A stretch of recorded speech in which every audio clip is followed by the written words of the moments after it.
And we're live. Hello, everybody, and welcome to another episode of the Bearded Men of Real Estate Show. I'm Ray. Say hi, Dan. Hi, Beardless. Yes, we do have a Sorry. beardless producer with us today, too. So, Hi, Dan. thanks so much, everyone who's joining us. We're broadcasting live on 3 different platforms. We're on Facebook, we're on YouTube, and we're on Clubhouse all at the same time. And the cool part Revolutionary. is, it is revolutionary. I think we were one of the first podcasts to broadcast live in all 3 locations. One of the cool parts about that is that if you're watching us live right now on Facebook, you can comment and then we can display your comment.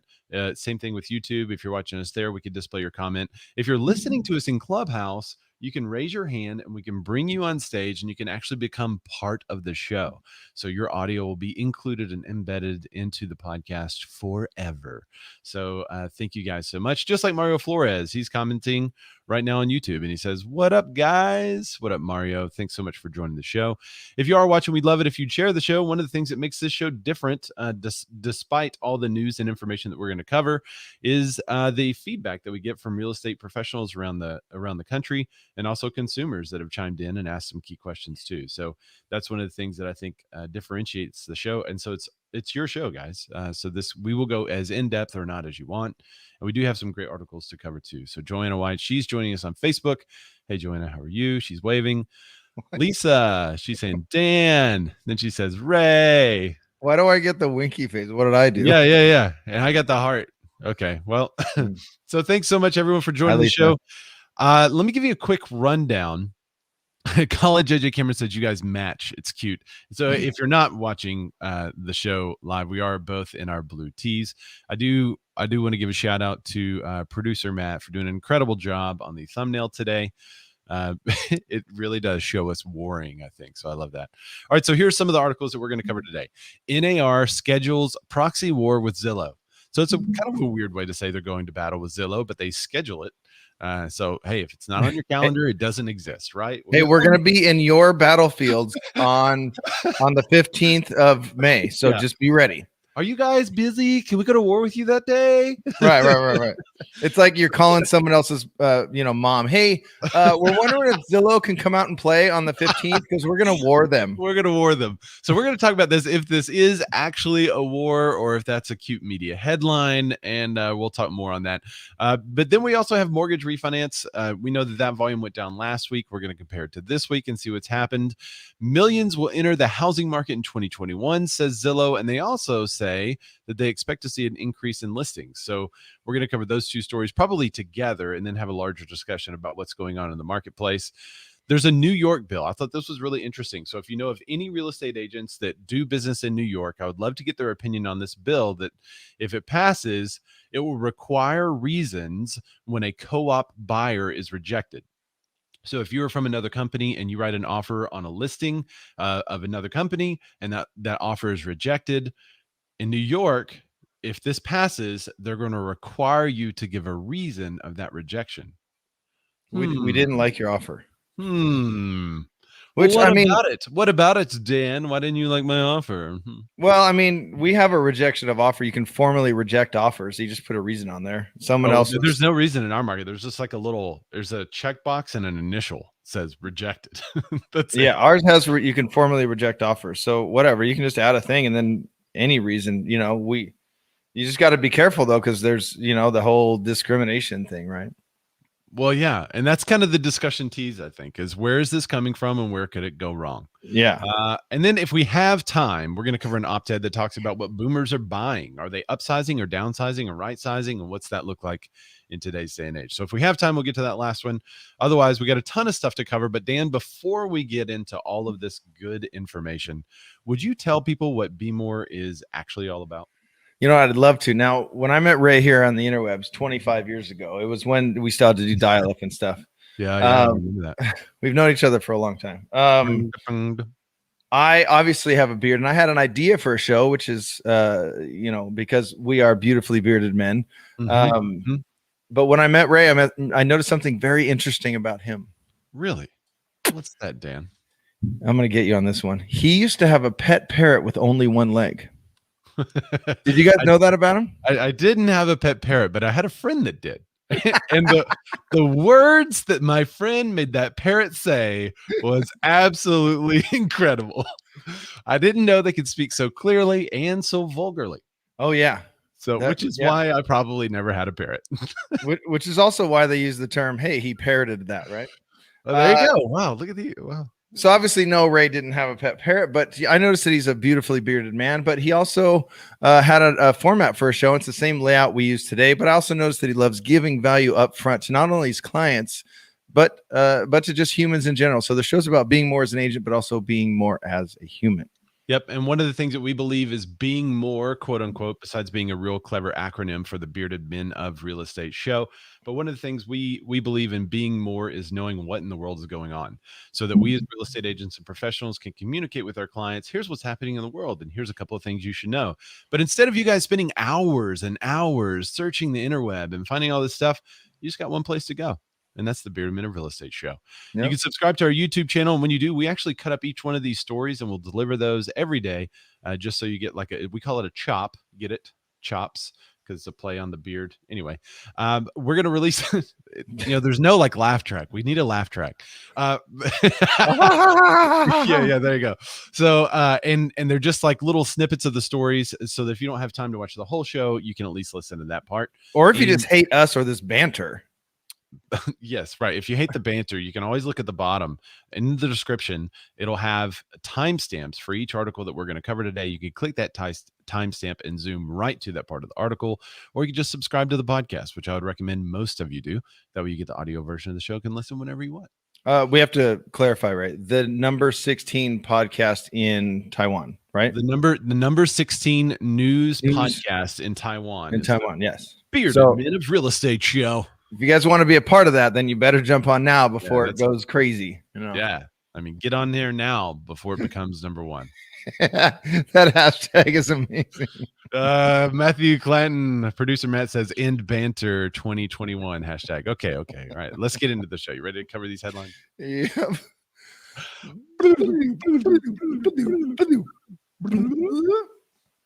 It's so refreshing. It's so refreshing. And just like that, NAR schedules a proxy war with Zillow. What in the world does this mean? Scheduled war. We're going to war with you. Now, let's go back. To what was that? Like 3 or 4 weeks ago when Zillow was like, hey, we're going to buy showing time.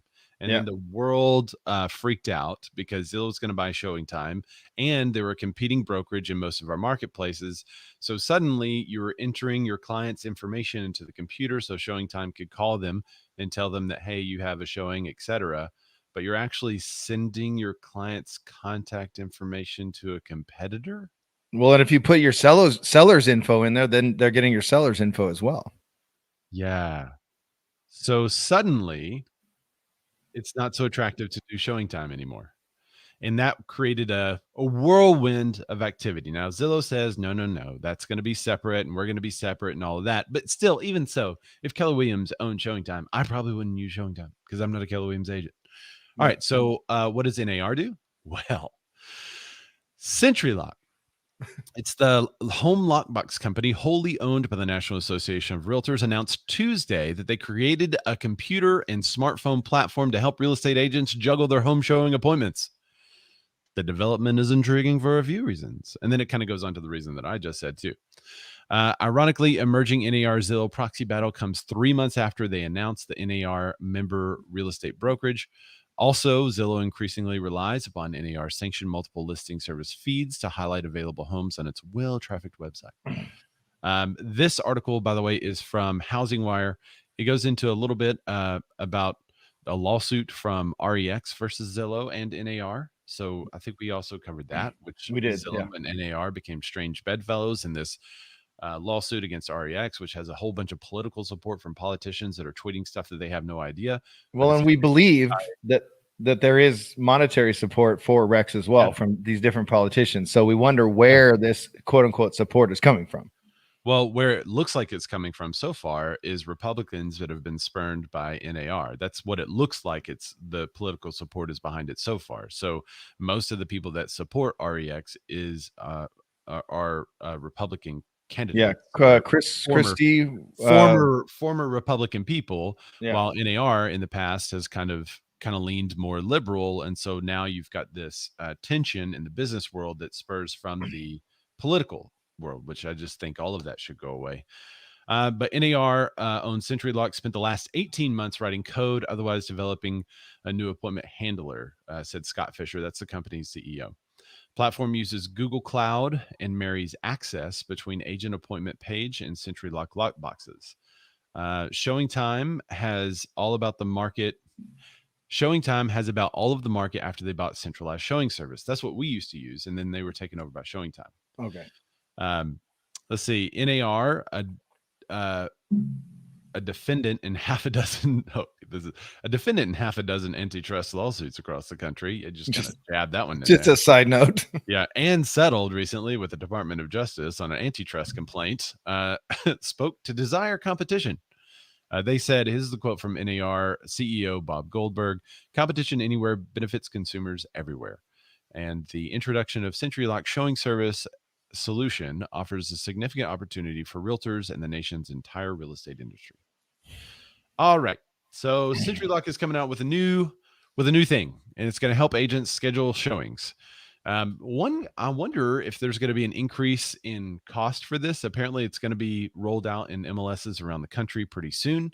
They say finished by this summer, or available in all MLSs by this summer is what they. Well, yeah, because right now, I don't know if it's everywhere, but Showing Time is integrated into our MLS, so we use it, and we pay for Showing Time, so we get the full Kahuna version. So I'm wondering what happens to Showing Time with the MLSs. Do they have a deal with these MLSs with like that they have to, a contract through so long, and then the CenturyLock one can take over? Like, I wonder what that looks like. You know what I mean? Yeah. It's kind of interesting to me whenever you look at a company like Showing Time, that the reason they became the ire of the industry is because they said, hey, we're going to sell to Zillow. Now, that I don't think that sell has gone through, nor has been approved yet, because I think that does have to be approved, and somebody can correct me either in Clubhouse or on Facebook or YouTube. But I don't think that sell is finalized. So right now it's a prospective sell to Zillow. And previously, I think a lot of people really like Showing Time, but this gives the NAR kind of a way to say, okay, guys, we're going to try to take care of you as real estate agents and give you a showing thing. Now, the question is, why are they going that route and not a, hey, we're going to make a searchable website for all consumers to go to one place to find any home in the country using all of our MLS feeds? That sounds like maybe a better play for most real estate agents, but maybe that's coming in time. Right. That's what I was going to say. They claim that this has started 18 months ago. So that was before the Showing Time Zillow merger announcement, anything like that anyway. So it's not really in response to that. If all of this did happen 18 months ago, this was in the plan. Yeah. So what's next for agents? What tools are they going to give us to help us reach the consumer, or are they? Yeah, and I would go with so I want to say two things. First of all, is because you kind of said what costs are going to be associated. Because right now we use Supra. All of us pretty much use Supra, except for there's certain areas around here that a lot of people use CenturyLock. I don't really like them. I like opening up, get the key. CenturyLock's a code. Now it is a one-time use code, but the boxes themselves are really like clunky and kind of hard to open, and they're awkward. The Supra, I don't know if they're the same out, but the Supra what are they, I boxes or I keys or whatever? Yeah, they're simple. Your app. Actually, you go to the app, you hit your little code in, it connects. You just push the bottom of the thing, the key pops out. If you're taking a lockbox off, it's the same thing. You just put in the code for the actual lockbox, and then it takes it off. It tells you the battery life on it. It's really slick, and it's really, nice to use, in my opinion. So I'm really curious to see what all that looks like. And then as far as the cost goes, I mean, again, going back to are they going to make, hey, when you put this listing in, are you going to use Showtime, or are you going to use CenturyLock? Which one are you going to use? And if you're using CenturyLock, that's pretty cool because it's all one integrated system with the lockboxes. Supras are not integrated into Showing Time. So it's kind of cool, in my opinion, if it works. Let's put the asterisk there, if it works. But then also the next step is we're going to all have to buy new CenturyLock lockboxes, right? Yeah. So that's like a cost right there. It's like $125, $150 for a super lockbox in our area. and it's managed still by our board, which is interesting. So what if Zillow then says, okay, guys, fine, do whatever you want with your Century Lock. We're buying Supra. But I mean, then it'll just be we've already. So here's where I wanted to go next is we got to kind of go baby steps. We know what NAR did in the past by renting out realtor.com, right? But Yeah. like I know we want to get to our own website, but baby steps. This is something. They started something. Yeah. Like usually it's this thing happens and then they come up with a new stupid, Facebook ad and we're like, no, address Or the thing we need you to address, but like logo. our logo. Yeah, but they're addressing lawsuits, they're settling lawsuits, they're working for us, I feel like, for the first time in my career. And this thing was already in process. Maybe let's just say maybe they had the foresight to say, hey, Zillow's growing, they're going to do something. Or eventually showing time may not be just showing time with how websites and technology is bought nowadays. You know what I mean? Maybe they had the foresight. So to have it be like, hey, it'll be ready sooner than later. Imagine if they didn't even start it and now we're 18 months away. What do we do? Yeah, so that's a good point. I'm kind of cautiously optimistic here that maybe, and then like you said, maybe this integrates, because I'm really curious, because showing time, it's not a super like aesthetically pleasing website, but it's really cool. Like you lay it out there and then it is very like geosites ish. It's very geosites or early days of what was it called? MapQuest. HTML. Yeah. MapQuest. Very MapQuesty. Yeah. For those of you who are not real estate agents, whenever you log on to do a showing appointment, it's very antiquated, but it works well. It works well. And gigantic database is going to take a lot to change the face of it. So I know that there's more to it than meets the eye. They do a pretty good job. We use them currently and I like them, but would I still use them if a competing broker in the marketplace owned them? Probably not. We would. Yeah. And that's what Zillow is. We would even rather hire somebody to sit in our office and answer the phones and then call the sellers rather than go that route. Right. So this Century Lock move could be a good one. It could just give us some other alternatives. Century Lock with an app to help you schedule those shows. Yeah, all one integrated thing. And then maybe this leads, again, cautiously optimistic, but maybe this leads to, more data coming in that's our data that we control. And then that leads to the website and stuff. So I'm really curious to see how their website based on, because Showing Time has the app for the seller. So our team throws all showing requests go through the seller. We see them, but they have to approve or deny. So, or request a new time, whatever. So I'm really curious to see how this goes, but I'm kind of, like I said, I'm patiently excited here to see if this is a good thing. I think it really could be. I'm actually optimistic, which is weird for me. Let's see. Dulciana, she chimes in and says, hey, Beards. And she goes on to say, what I'd like to see more of. Having access to see how many showings are on a property that's not my listing. Interesting. Showing time is spotty on that info. So I don't know. That's a real negotiating strategy though, right? So one of the things that you can look at on Showing Time is like all the showing boxes, like this time is filled, this time is filled, this time is filled, this time is filled. So you kind of know like, okay, there's a lot of activity on that, but you don't know exactly how many showings are in some of those showing windows. Well, and we don't all use Showing Time out here. Some in LA, they use Calendly. So you can't see anything. Wow. You can only see what's available, but not really the time frames. Or they use Calendly, which is, it's cool, but it's not real estate related. So it's like, that's not real estate related at all. That's really interesting. That's a totally different solution. Yeah. That's a very California solution, I feel like, for this. Very California solution. Yes. So one of the well, I guess this is funny. So I was negotiating with an agent that I knew pretty well.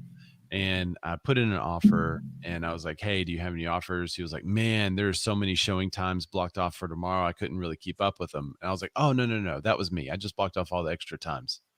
And he was like, wait, really? It's like, no, not really. I'm not going to do that. I'm just making it look busier than it is. Yeah. It's like, no one else could show. I've taken up all the times. No, that could lead to an issue though, because it is part of a negotiating strategy for the listing agent for people to not know exactly how many showings were on a property. So I don't think most listing agents would want that information out. I definitely do not want that. Joanna White said, agreed. And the codes aren't 4 digits, like number. It's a lot. Yeah. So my question would I do be, not like keeping up with the codes. Like if somebody has an right. extra code on the super lockbox or something like that, I don't like having to keep up with that stuff. Well, and if you don't have, like, I don't have Central Lock, so they have to give me a single use code. So that's a lot of extra work when a Supra, and 99% of agents have access to a Supra. So you just go there, put in your code, and pop the thing. This is going to be a little more work. So I'm really curious to see how they kind of tighten all that up. Yeah, Matthew Clinton says, producer Matt, he says Super seems to be the iPhone of lockboxes. I think that's correct. So we'll see what kind of strides they can make with Century Lock. What else can they put in there to make it better? So I actually looked at, I haven't seen Century Locks in our marketplace very much. So actually I had to look up and see what they even look like. Yeah, they're a little clunky, but do we have any comments? Are there any, like, is this a war? Like, let's go back to the headline. Is this a war? Is this actually a war? Is this NAR launching a quote unquote proxy war to Zillow, or are they now playing nice in the sandbox because they're both getting sued by Rex? What is going on? So we do have a couple of people. I think Amber came up to comment on this specifically. So Amber, tell us, she's in Clubhouse. Tell us who you are, what market you work, and what you think of this proxy war. Yeah, thanks for having me up. This is Amber Johnson, and I'm in the Raleigh, North Carolina market. And I actually wanted to comment about the Century Lock. In our market, we don't use Supra, we use Century Lock, and there is a Century Lock app. It is Bluetooth. It is very easy. You walk up, you hit the enter button. It connects with your iPhone, you put in your code, which is a 4-digit code that you're assigned when you set up your account, and it opens up and gives you the key. The one complaint that we have had is that it does not sync with showing time, so there's no verification that you actually have an appointment, so you can access the box without an appointment. Of course, you shouldn't do that, but if it happens, there is a record of it. But anyway, it does work very much like what you're saying Supra does. And so I'm actually really excited about the potential of what NAR is putting together. So there is a way to use your iPhone app where you don't have to just use the codes that are on the box, right? Correct. And there are 1-day access codes if something's not working, or, you need to let somebody in that doesn't normally have access. You've got a painter going to a vacant house and you want to be able to let them in. You can give them a one-time use code that lets them into the house, those kinds of things. But the other cool thing that they have is an agent safety. So when you access the box, if you're with somebody that you aren't super familiar with, it's the first time you're meeting them and you just aren't sure, or you get that weird feeling in the pit of your stomach and you just want a little extra assurance, you can hit the agent safety and it will ping you every minute. And if you don't respond, it alerts whoever you've got for your emergency contact, which is kind of cool. That's awesome. Yeah, that is cool. So that's really cool. Thank you so much, Amber, for coming up and sharing and giving us your experience on the Century Lock. That's neat. We don't really have that in our market. Great info. I still don't think this is really a shot across the bow. Do you? Yeah, I'm still not seeing the war though, but I want to add one more thing, kind of what she said, because it's good to hear from, and this is why I love this show, by the way. If we don't know something or use something or whatever, experience something, we always have someone available that does. And I don't know, man, not to toot our own horns, but that's kind of cool to be able to bring that to you guys every week. Anyway, I mean, dude, last week we got all that mortgage information that was just like knowledge being dropped. That was insane. So anyway, but I think it would be kind of cool because maybe I'm not thinking about something, but there's no integration between showing time and Supra. So what if Central Lock, it was all integrated, and if you don't have an appointment, it will lock you out. You can only get in between that 20-minute period. That is cool in theory until if you're late and all that stuff. I get that, but like, I don't know. This kind of got that info kind of got me excited. That's really cool. Yeah, I did have an experience one time where I went over to a house pretty late at night to get it off. I had a really busy day.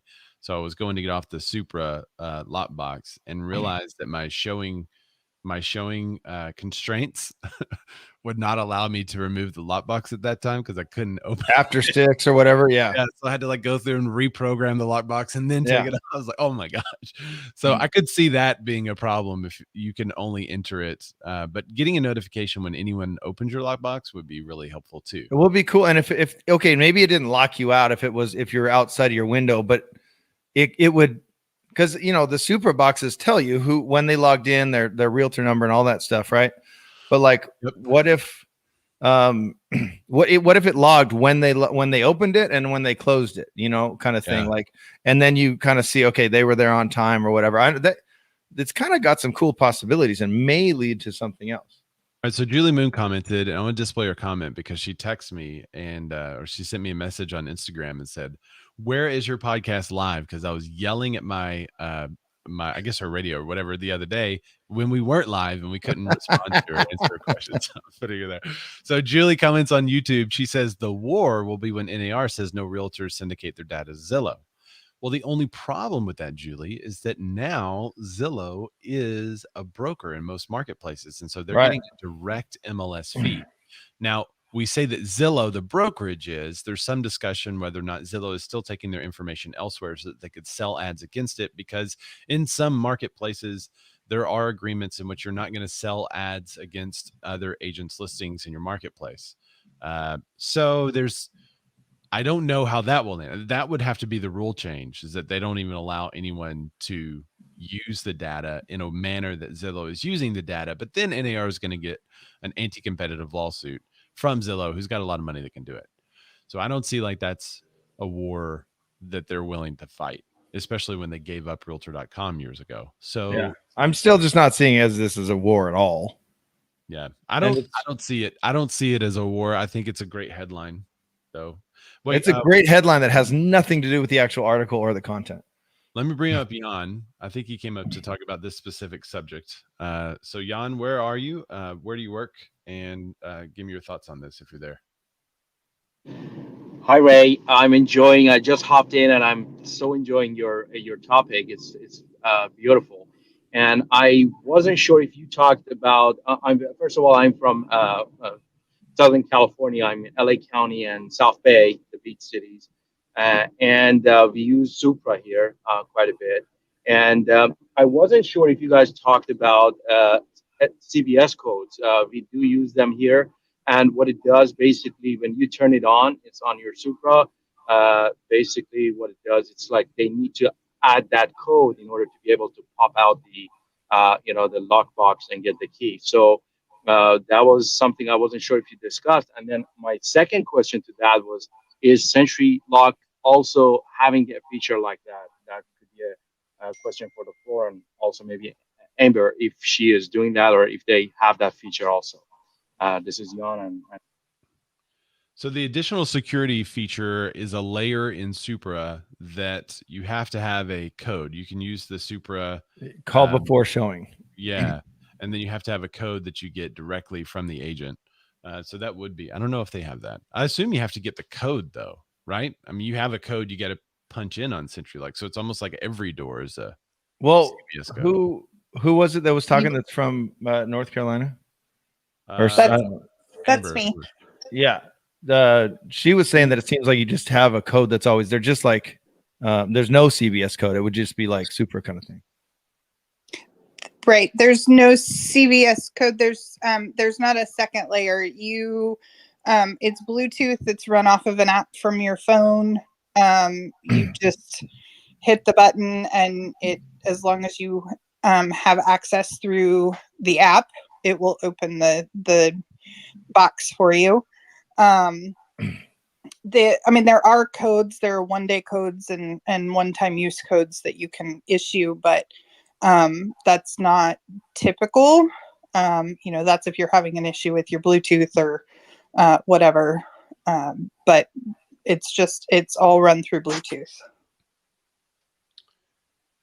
Interesting. Gosh. And you know what I just thought of, and I don't know if the Clubhouse is muted or not, but what I just thought of is this could lose a lot of money for Supra, because I pay Supra every month $15. Yeah. Oh, really? I think Yeah. it's more expensive for us. I think it's 15. I don't check. It does it automatically. So There's maybe like- $80. I don't know. Well, there's 80,000 real estate agents in California alone. So yeah, there you go. Right. So imagine if all of a sudden a good chunk of us switched over. I mean, what is Supra doing right now? Is anyone concerned about Supra? I think they're going to get sold out to Zillow. I think I see that. That's what's going to happen. Let's predict it. Let's just predict it. That's how Zillow is going to save Supra. There, That's because right. Supra's going to live. So let's just predict it on the show. Supra will be bought by Zillow At a discount whenever Century Lock takes place. Okay, I think Ryan wants to say something. Ryan, what you got, man? I was just gonna say I'll wager there. Ryan's in on the betting. All right, $10, man. Oh, let's do it. I raise you 20. That's my super fee each month. There, that's his super fee each month. There you go. Michelle West in the comments says no. So there you go. Wait, by the way, best comment of the show so far, I think, is Julie Moon's. Go up about 5 comments. Is it this one? Yeah. Julie Moon says, I thought once we received the vaccine, we could open lock boxes with our minds. Which is kind of what I'm looking for. I don't want to have to carry my phone around anymore. Yeah, no. I just want to whip. I just want the nanobots in there. Like, let's go. Next level. That's what we're going to do. Yep. That's so good. Yeah. All right. Speaking of next, what's the next article? Look at Matt. He's like, yo, someone go knock on Supra's door and check on him. Yeah. Make sure they're good. All right. What is the next one? Let's do a clever. So there's really no way to cleverly do this. So anyway, mortgage refinance. Wait. Let me give it a shot. Speaking of Super going down, Dan, can you tell me what's happening to mortgage refis? Nice. They hit the mortgage refinance demand hits its lowest level in over a year, and home buyers retreat too. Dun dun dun. All right. This was one of the fun stories because it's when you read it, you kind of go, all right. But mortgage refinances, we all expect this. As they go down, more people refi. As they go up, less people refi. It's kind of an ebb and flow that we all kind of expect, right? So it was a mixed week for rates, which started high. Oh no. And then fell slightly. Yay. But and by the way, I was sending stories to Ray and the contributors. And we do have a contributors page, BMORE contributors with an exclamation point if you want to go join that. But I was sending articles to them about, rates going down, and they were still these doom and gloom headlines. It's like they're going down, but is it too late? Like, come on, dude. Like, what do you want? They could not make up their mind in those headlines if rates going down was good or bad, or rates going up was good or bad. They're still not really. They haven't really gotten the feel of the new administration yet. Right. They're still checking out old Joe and what he wants to do. Is he going to make it up the stairs? Is he not going to make it up the stairs? I don't know. I apologize, Joe. I really do. But anyway, it was a mixed week for rates, which started high and then fell slightly, but the damage was done early. Was the damage done? Are rates at 7%? No. Total mortgage applications volume decreased 3.7 for the week, according to the Mortgage Bankers Association's seasonally adjusted index. The average contract interest rate decreased to 3.27 from 3.36 the previous week. So this is a quote from Joel Kahn. I love when I get to say it. And it's, purchase and refinance applications declined, which with most of the pullback coming earlier in the week when rates were higher. He goes on to say refinance activity has now decreased for 9 of the past 10 weeks as rates have gone from 2.92% to 3.27 over that same period. So for the week, applications to refinance a home fell 5%, again, expected, and demand was 31% lower than a year ago. And that's the lowest level in more than a year. Again, expecting nothing crazy there. But most borrowers have already refinanced to lower rates or are unable to qualify for a refinance at today's rate. But wait, there's more. And this is where it gets really bad, guys. Are you ready? Mortgage applications to purchase a home fell 1% for the week. Like, I don't know why we do this job anymore. 1%, Dan. Yeah. And then you want to know what they were a year ago? Yeah. Oh, it was still higher by 51%. Oh, wow.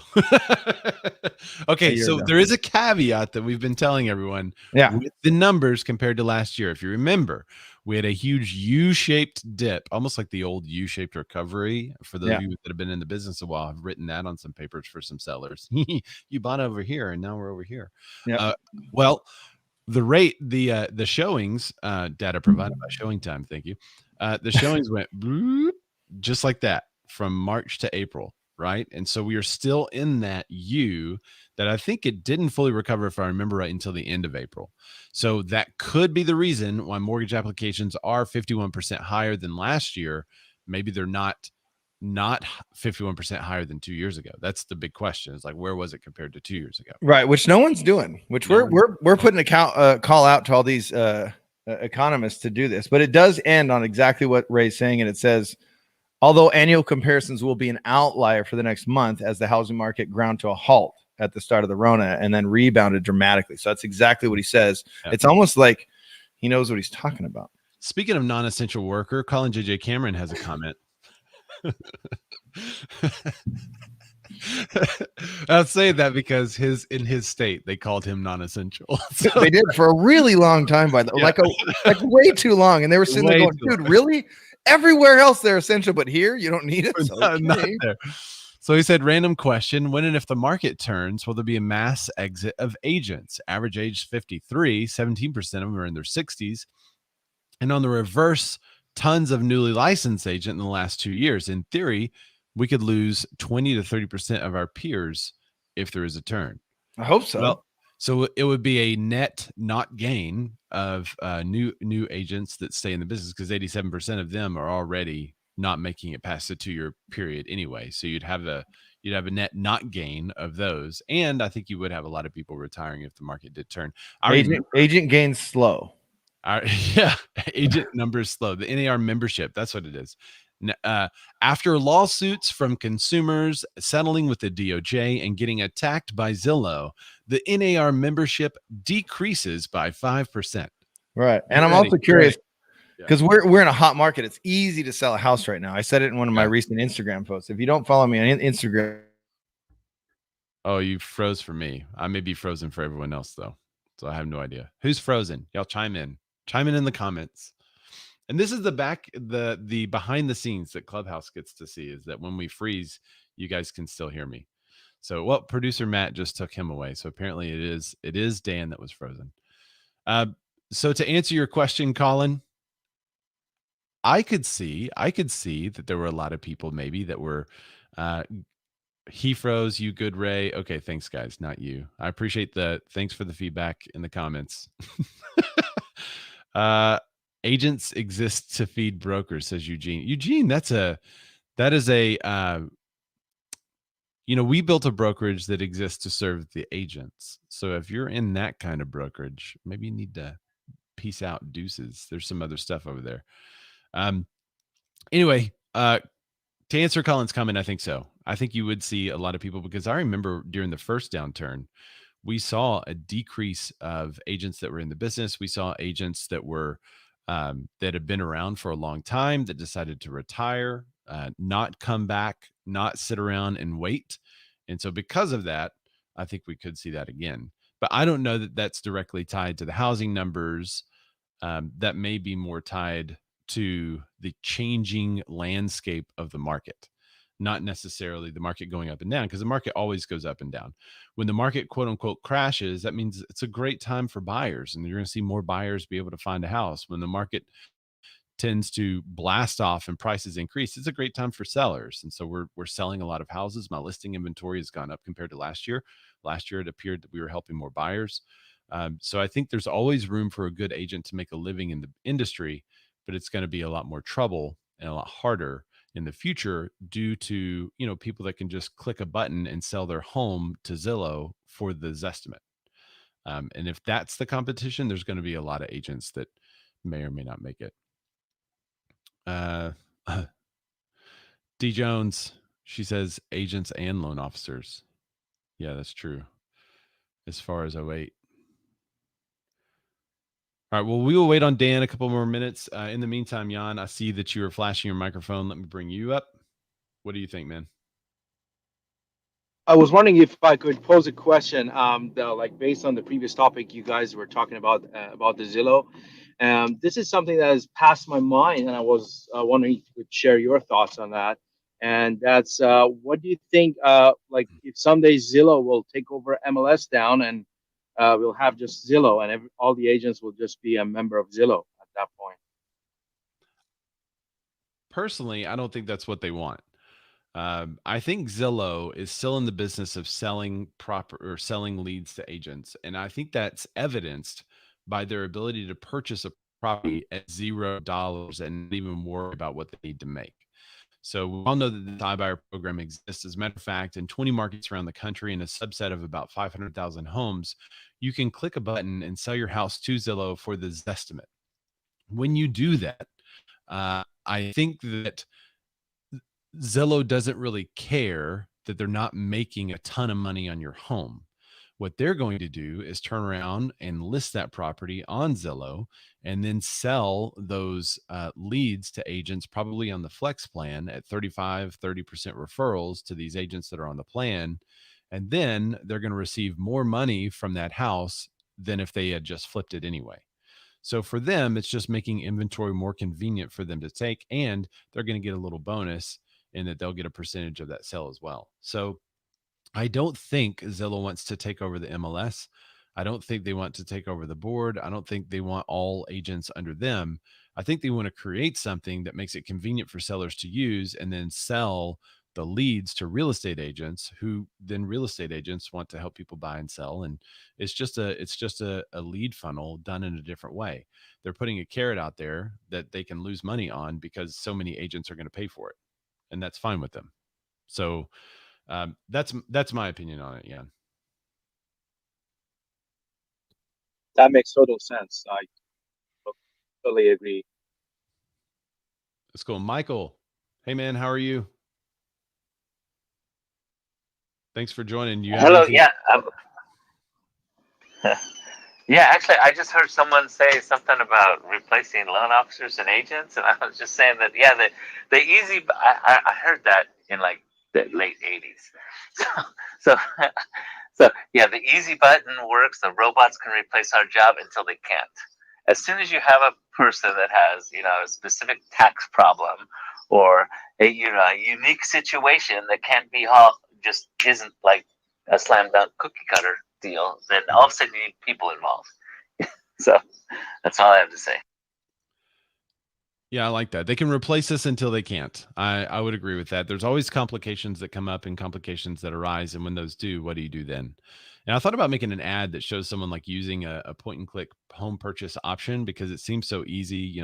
There's a car ad that makes, buying a car in person look terrible. And then the guy's just sitting on his lawn and a car drives up and he just ordered it on his phone. So that sounds great. But as far as a house goes, what happens when you get into negotiations around the inspection and appraisal waivers and everything that we have now? It seems super easy to sell your house for sale by owner, but we see sellers making mistakes that cost them 30, 40 thousands of dollars all the time. So if I see that, and I know what great deal that my client just got, because I was representing them on the buy side and there was no representation for that seller, then what's going to happen when that kind of information starts coming out? And I don't know that it ever will. We'll see. Matthew Clinton, producer Matt says, selling a car online sucks. Buying a car online rocks. Interesting perspective. It may be the same. Eugene says, we pay for ads and getting a listing, use and pay for MLS. MLS sells or distribute listings to Zillow. Zillow sells leads to us using our own listings. Who's kidding who? Well, I don't think anyone's kidding anyone. I mean, if those leads weren't valuable, real estate agents wouldn't be paying for them. So it seems like real estate agents would need to stop paying for the ads. But as of right now, they seem to be more value than they cost. So it still makes sense for a lot of agents around the country, apparently. Hey, it looks like Dan's back. Are you back, Dan? Yeah, and my front too. We've been carrying on conversation with the Clubhouse. So we were talking about the point and click home buy, home sell. But I think we could probably go ahead and move on to the next article, which is, again, about Zillow's in 3 articles that we're covering today. They were kind of quiet for a little while. All right. So millions will enter the housing market in 2021. And what will be known in future generations as a great reshuffling. A recent Zillow survey showed that more than 1 in 10 Americans reported moving in the past 12 months, either by choice or by circumstance. And now with the pandemic vaccine, I'm not supposed to say that. The pandy. It's the pandy vaccine circulating around the economy is slowly recovering. String Zillow researchers say millions of additional households could enter the housing market in 2021. Among those surveyed, 75% reported moving for positive reasons. That's the major cause of the great reshuffling, being closer to family or living in a desired part of the country. And that is something that we've covered, ad nauseum almost on the show, is how many people are moving out to other areas so that they can be by, if you can work from anywhere, then why not work from anywhere you want? Why are you working from a place that is super high cost of living and you're getting great paycheck? But if you could take that same paycheck to somewhere like Arkansas, you could live in a castle here. Or if you could go live on the beach somewhere, then why not? And you could still pay a fraction of the price of what you're paying in some of those hot spots. So Zillow reported an uptick in movers to the south over the past year, specifically to the Sunbelt cities, Phoenix, Charlotte, and Austin. Inversely, data from Zillow showed for sale inventory on the climb in the highest major real estate markets like Los Angeles, Dan, Mass exodus. Chicago, San Francisco, and New York. Is that what happened? There was a mass exodus and your internet service provider left California during the show? They went to Texas. Like right now. So it does. You could check out this article on housingwire.com. And Dan, we can flow right into your next article because it's kind of about the same topic. So this is kind of on the buy side, talking about people moving around the country. 75% of the people want to move. Dan, let's get right into your next article, and then we can discuss it a little bit with the folks on Clubhouse and in the comments. Maybe. Dan, you're frozen. What is happening? And he froze again. It's definitely the internet issue, Dan. It's not a computer issue, but he can't hear me to tell me that, for me to tell him that anyway. Okay, so producer Matt, can you message him and let him know, and I'll just get into the next article for him. Okay. So Zillow president expects an increase in home listings as Rona certainly improves. So this article is from CNBC. Zillow president Susan Dalmer told CNBC on Friday that the housing market remains hot despite the drop in pending home sales in a month of February. The National Association of Realtors reported that signed contracts in existing homes declined more than 10% for the month in January. And then it's Dalmer said that there was just a blip rather than a trend, attributing the decrease in the persistent housing shortage to bad weather and that rocked the country that month. Remember, if you guys follow me on Instagram, that was the exact month that we were sledding down the street in Arkansas. We had like a 1.5 feet of snow, in which we never have. So that's what they're saying was the cause, the bad snowstorms that hit the country and also some of the decrease in supply, but they think it's just a blip on the radar, that it's not going to last very long. So Zillow goes on to say that all the indicators that we see that this housing market continues to be hot. And there are a lot of reasons for that. She said in an interview on Closing Bell. She continued, we know that it's moving. We know that moving is what we know is that, okay, let me rephrase that. What we know, this is a little mistake. What we know is that moving is on a lot of people's mind, and we are imagining that a lot will be movers and going to come off the sidelines. More homes could be put up for sale as the Rona vaccine drive continues to make progress, and the workers gain more certainty about whether their companies will require them to come back into the office. Google searches about home buying and selling process are also up. Hint, hint, what should you make a video of, real estate agents? And another sign that the market could hold shape, she added. Sorry, I got a call. All right, so it looks like from Zillow's indications that a lot of people are looking to put their home on the market and a lot of people are looking to move. So what could this mean for the economy overall? Clubhouse, I want to come to you. Justin, hey man, thanks for joining the show. What do you think about this? What's I know you're in Canada, so what's the market like in Canada in general? And then do you see an increase in listing inventory and buyers both? Hey, my man. Yeah, loving the podcast. You guys are killing it as always. I'm seeing waves, right? We were discussing this morning. We do a room every Wednesday across Canada, just saying what's happening in the different markets. And people are very reactive to the news. For example, they talked about a rate increase hike in Canada and increasing the stress test, which means you have to qualify for a higher percentage before they'll actually give you a mortgage. It's kind of just a fail safe they put in place, but it's not even going to move the needle. The consumer demand is very high. We did have a lot of people moving out of primary markets like the Torontos, Vancouver's of the world to the secondary and tertiary markets. I said when that was happening, I truly believed it was an opportunity for people that have been trying to get into those markets to snap up some deals, and that they'd bounce back, and they're bouncing back. You can see the demand is increasing for those markets again.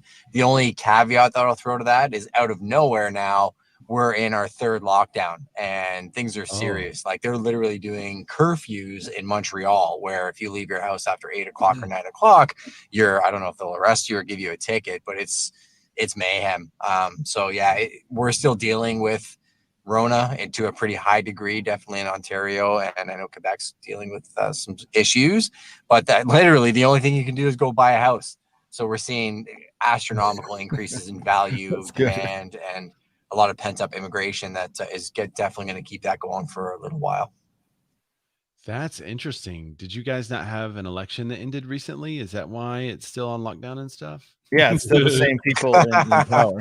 Yeah, I don't know, man. They're trying to figure it out like everything else. I mean, yeah, I don't know.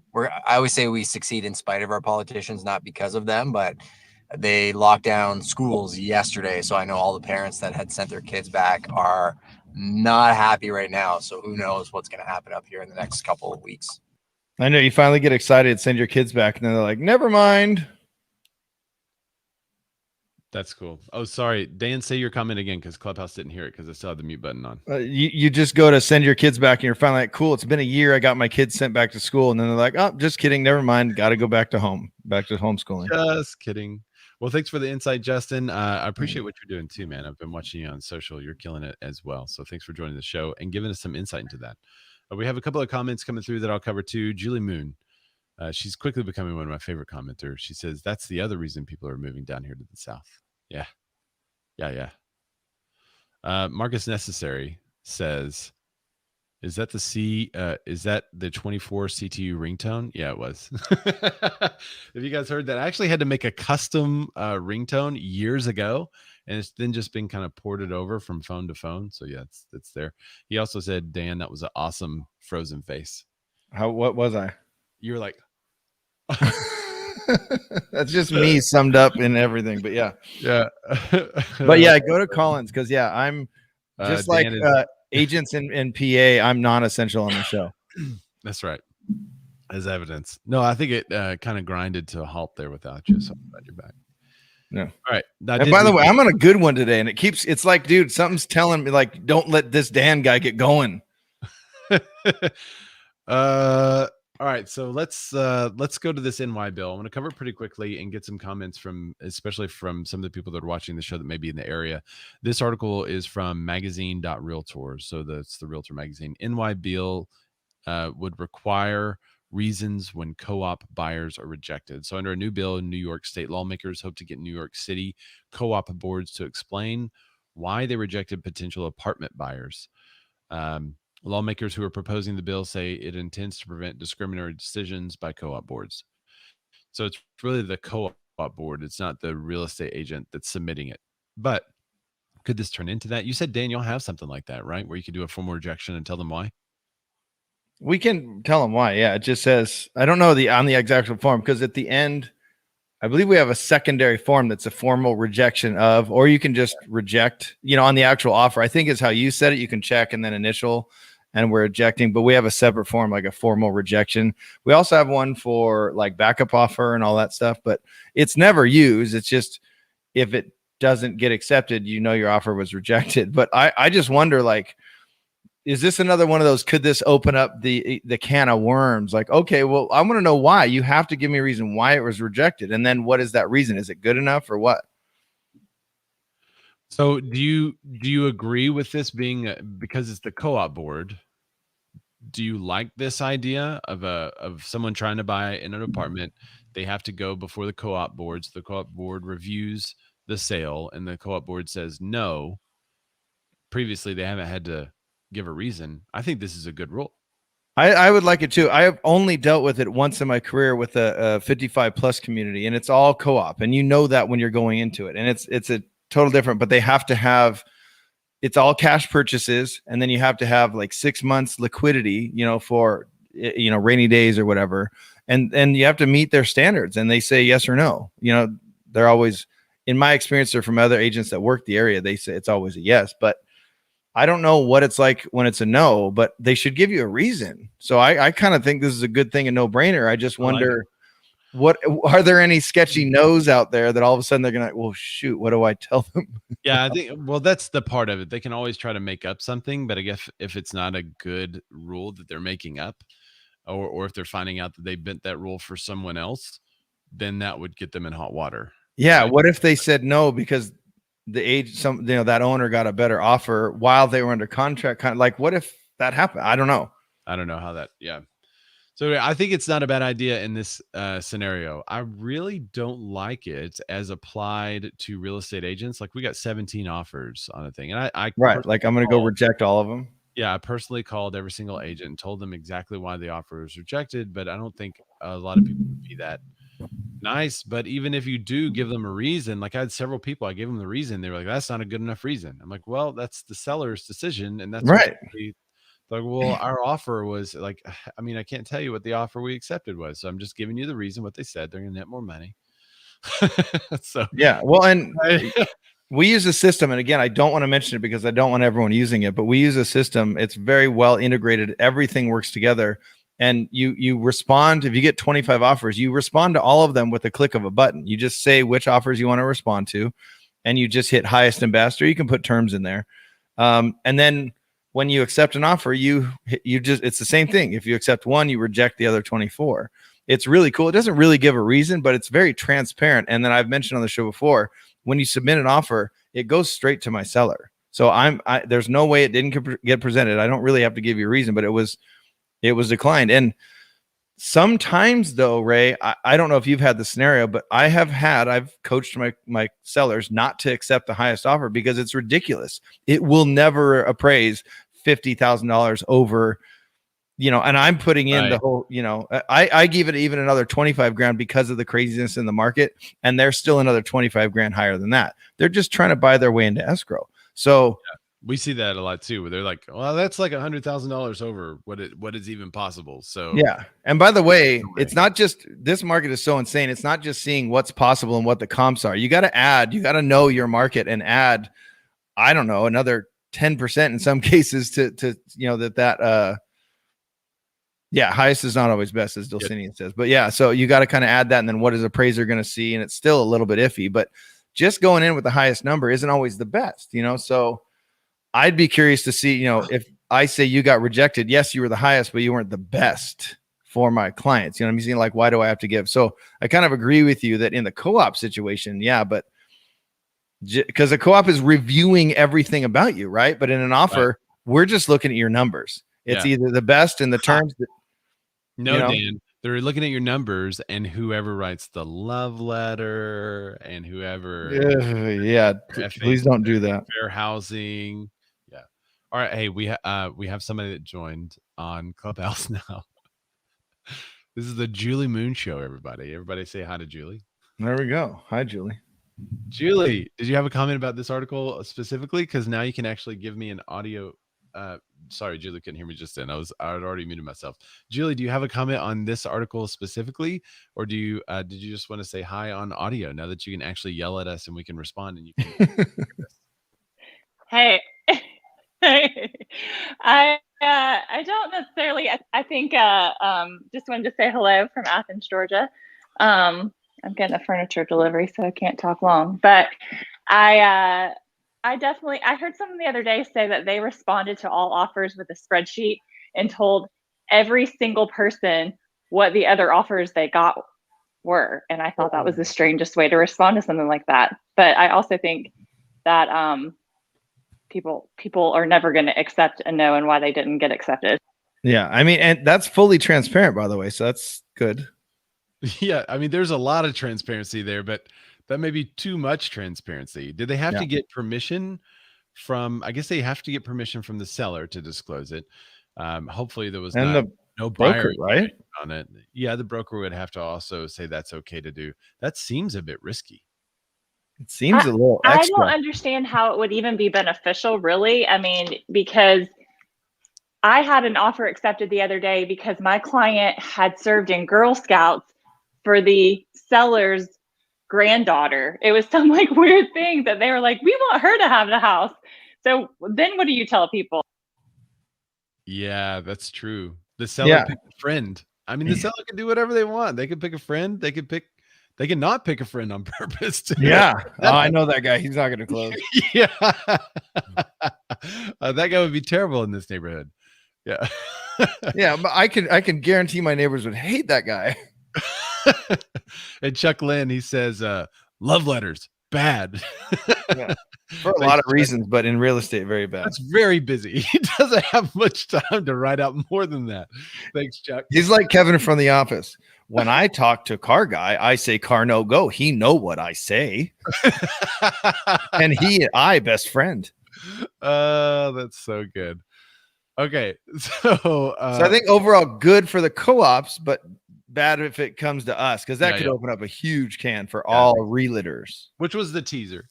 And Melanie says, we actually have the highest and best addendum now, and buyers have to sign it as part of the submission. That's interesting. Oof. Producer Matt says, you can pick your friend and you can pick your nose, but do you know what you can't pick? No, where's the punchline? Your neighbors. Your neighbors. Oh, okay, right. Well, you can pick your neighbors in a lot of scenarios. You can sometimes. Are we moving on? Are we doing the lawsuit?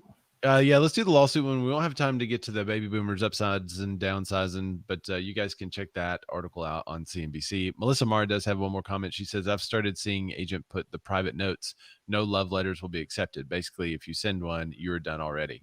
Well, so in our notes, I tell them not to send any buyer letters or anything other than the offer and the pre-approval and any addendums that are pertinent to the contract. Because I don't want to empower someone to make a decision based on a protected class, race, religion, creed, color, whatever.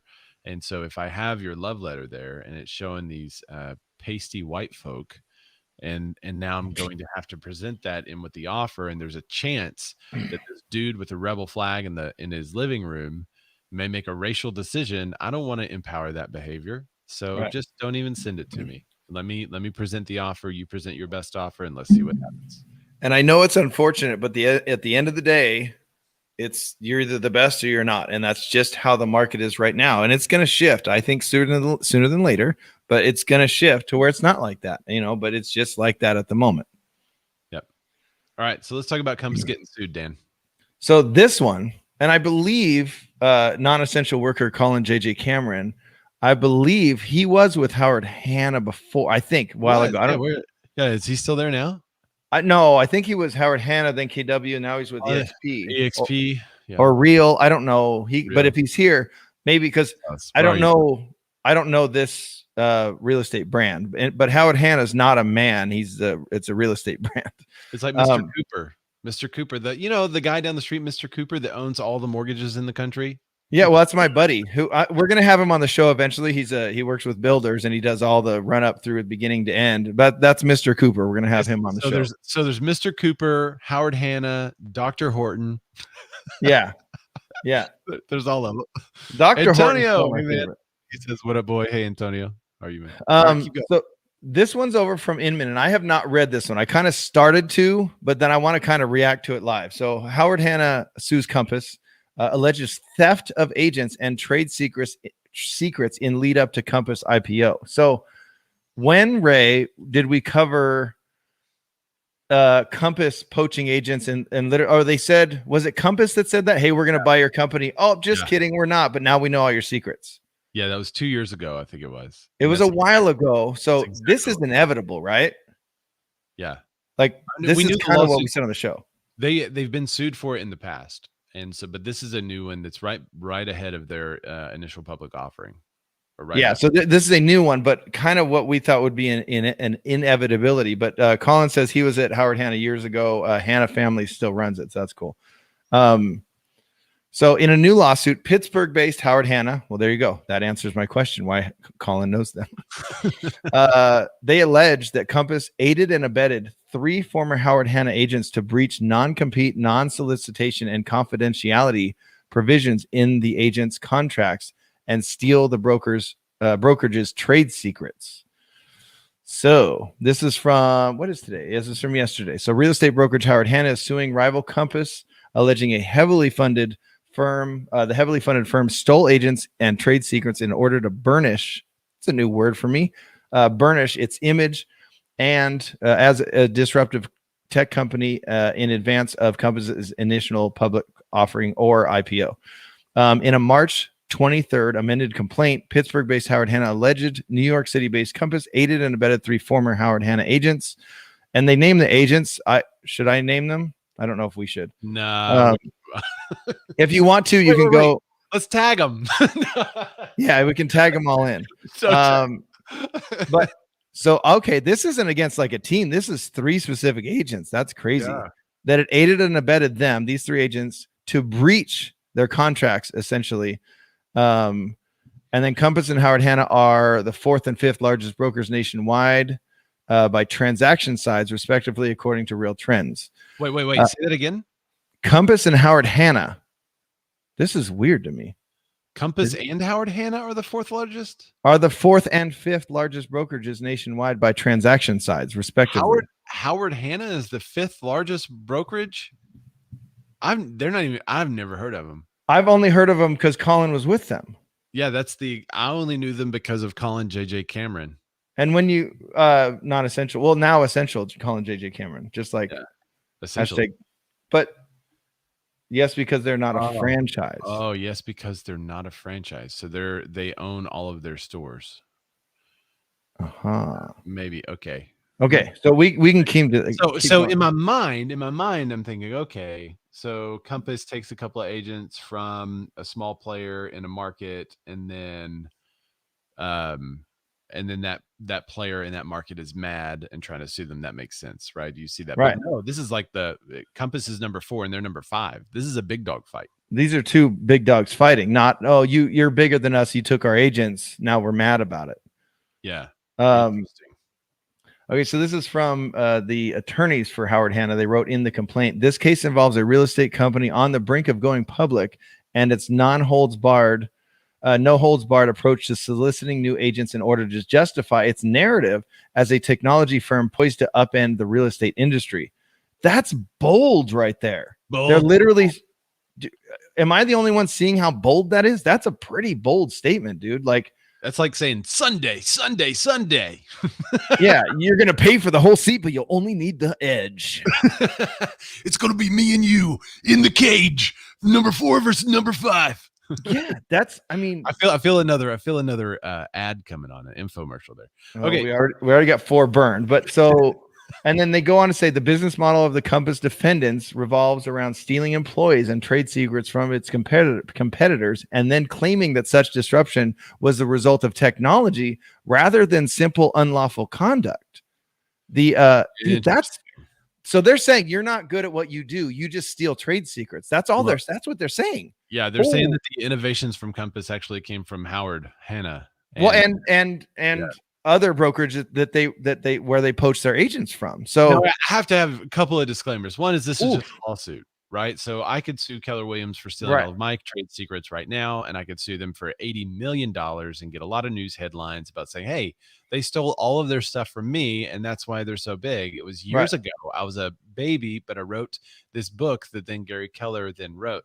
The burden of proof is going to be difficult in this case. And Zillow's using the pixel purple now. So I'm going to sue them. That's right. So we will see. And yes, let's see. Producer Matt just posted in the comments. He says, do yourself a favor and watch this ad. That is I believe that's the Burninate ad. For burned ad. For burned. So you've got to check that out if you haven't already. Okay, but there's there's some credence to this though, because of what was happening before when we're going to buy you. Oh, just kidding. Yeah. There's something more here than just, oh, they used our purple. Yep. I think what's interesting so I have a lot of friends at Compass that I love and who are great people and high integrity, right? But the way the company went about acquiring agents when they started was questionable, where they would say, hey, we're thinking about buying your company. Let us take a look at everything and look at the books. They would find the top producers, then they would only take those top producers and leave the company. And that's what they got sued for in the past. But now they're taking these agents and those trade secrets. We'll see if they can prove it.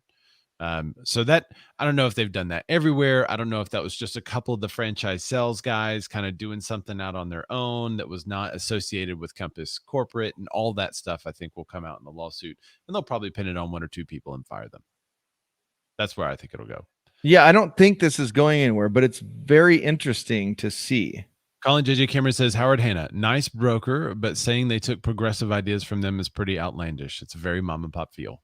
That's kind of my idea of it, but I didn't know they were so big either. So who knows? Ooh, okay. Well, I want to get into some more meat here because I'm scanning it. Remember, I'm just reading this live, but I do agree with Colin. Like what it says is, we don't have any trade secrets, but we're saying you took all ours. Well, very, very mom and pop feel like C21, except for their new logo. Their new logo is legit. But so this is. So one of the agents, again, I'm not saying his name for some reason. We're just trying to be, unbiased here on the show. So this guy left Howard Hanna, where he had worked for about 3 years, on February 22nd. The complaint alleges that in the days before leaving to go to Compass, this agent emailed himself the profit and loss report for Howard Hanna's Adams Township, Seven Fields, and Butler locations, and the email addresses of at least 80 Howard Hanna agents, and ran weekly office sales reports, production reports, budget reports, and insurance reports. That's bad. But okay, so that is also not a technological innovation. That is they're not. I don't really saying that. I think they're saying that. I think it's getting misconstrued as they're making it sound like they have all this technology, but what they're doing is that they're stealing our mom and pop grassroots agents and contacts, is what they're kind of saying. That would make more sense then. That's bad. Yeah, that's not playing nice in the sandbox. And again, alleged. We live in a world now where if you allegedly do something, you're guilty until proven innocent. Well, that's the backwards thing, but it's allegedly, but that's a big allegation there. And Colin says one of the people's names is a sales director, and that's not a good look. Yeah. Oof. Yeah, that's sales directors know a lot of stuff. If you have access to all those documents and you email them to yourself, don't you know that they can track that? I mean, even if you're on your personal email on the computer, they could still track all that through the routers. Anyway, we'll see if they prove it, right? Yeah. We can move on from it, but there's more allegations. Mario Flores, who owns a tech company, and is working on an app that should help agents. So I got to take a sneak peek of it. I thought it was pretty cool to help agents and consumers. He said, I'm telling you, Compass isn't a tech company.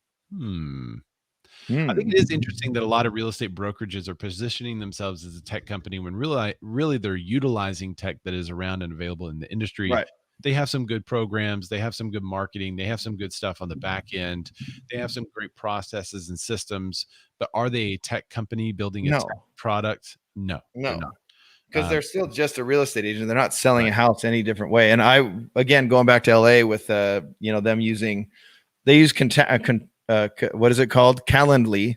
And then didn't I buy contactually? What's it called? Yeah, contactually, or was it the other one? It wasn't Constant Contact. I guess it was contactually. So like they bought stuff, but it was already existing. They're not creating a new tech, and they're not creating a new way to sell homes through their own kind of inventions.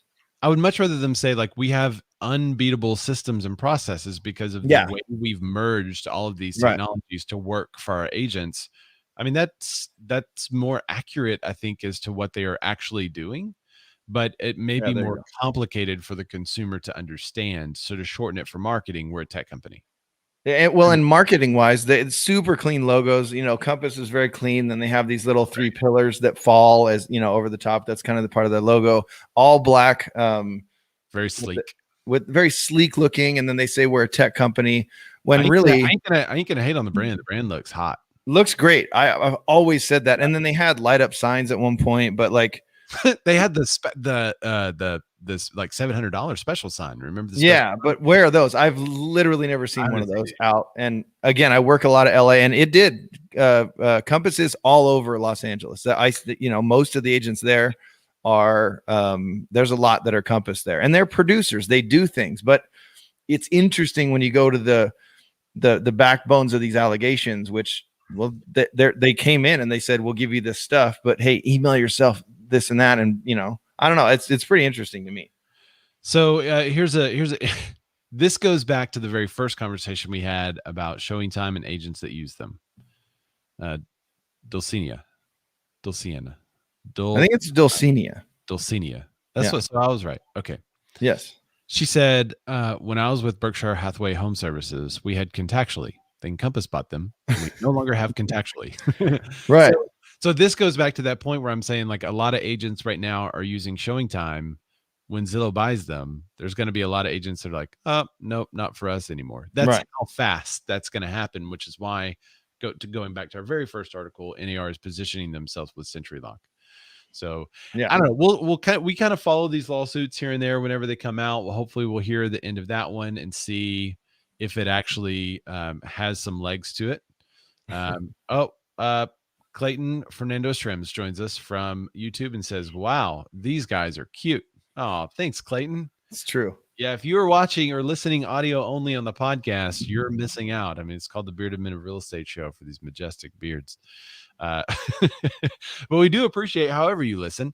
So thanks for joining us on Clubhouse. We appreciate the interaction. Julie Moon, I'm so glad you got to finally yell at us. And you don't have to yell at your computer anymore. Yeah, or podcast, whatever you're yelling at. And thank you guys so much for joining us on Facebook and YouTube. We appreciate the comments and the interaction for all these articles. If you want to continue some of these conversations, there's a couple of ways to do that. You can always look for some of our rooms on Clubhouse. We will be in the Real Estate Networking Club. So right at the top, if you're looking on Clubhouse, there's a greenhouse. Click that greenhouse. Make sure you're following the club. If you've never heard of any of this before and you're a Droid user and you don't know what's going on, never fear, because we're also on YouTube. You could hit the button, click subscribe, and then hit the bell so you're notified of when we go live. Then you can join us just like Julie did. She's actually in 2 formats. She says, I'm completely connected now. And that's how she feels because she's talking to us on Clubhouse and commenting on YouTube. That's pretty rad. That's just wait until that vaccine kicks in and she doesn't have to have anything. She can just connect to everywhere. Stream of consciousness. She might actually speak through me like Beetlejuice. Mario Flores says, good show, guys. Thanks for joining us. We really appreciate the feedback. Dan, tell everyone real quickly where they can find you. DLudwigRocks everywhere, but just go over to Instagram. That's where I post everything. DLUDWIGROCKS. And can also add, just if you're struggling right now, make sure to reach out to someone. And if you're not struggling right now, make sure to reach out to someone. Make sure to check on some people. Just shoot them a text, a message, give them a call, tell them you love them. Please do that. Thank you. The person you reach out to may be the one struggling. And you can find me at Razorback. That's RAYZORBACK. Feel free to click my head if you're listening in Clubhouse and follow me there through Instagram and also follow me on Clubhouse. So thank you guys. Julie's almost there. Second shot tonight. So she's almost there. Julie says, just wait until we have live studio audience. Yes, that'd be pretty rad. All right. Thanks, guys. We'll see you guys later. Love you. Bye. Bye.